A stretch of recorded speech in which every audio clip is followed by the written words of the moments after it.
And scores. I know that my mom, she was living in a place called Cochabamba, and that's where she went to school. So in high school, she played basketball in Cochabamba, and then she played basketball in college too, and she was number 4. And my mom, she was a point guard.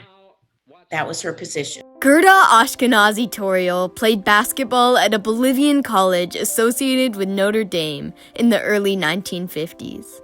My mom loved Notre Dame. She loved it. I mean, that was a big deal. That was like her favorite school. Her teammates were some of her closest friends, but even to them, she would never disclose her family's terrifying past.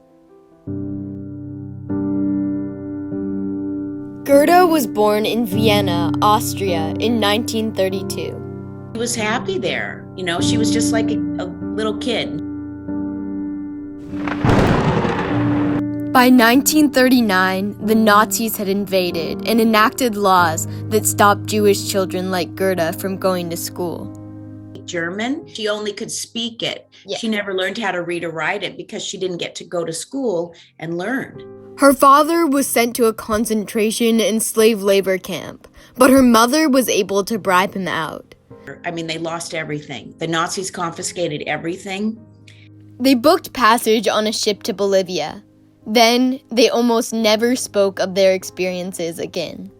You know, my family never talked about this, ever. So her daughter Betsy didn't know how bad it really was until the 1980s when she got a phone call. Her mother was in the hospital.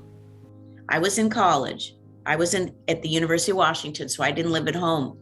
And my mom had this car, and she got in a car accident. It wasn't a serious accident. It was like a fender bender. The officer that came was a motorcycle officer, and he had on the long leather boots that came up, you know, to the knees, those long, shiny black boots. And those are the same boots that the Nazis used to wear. My mom had she broke down. She freaked out because she completely had a memory from when she was a little girl.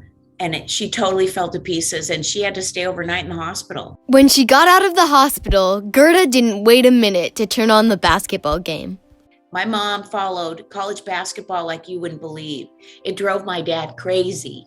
He's like, oh, she's watching basketball again. And you just couldn't tear her away from the television. She loved it. Gerda passed away in April 2017. For the win!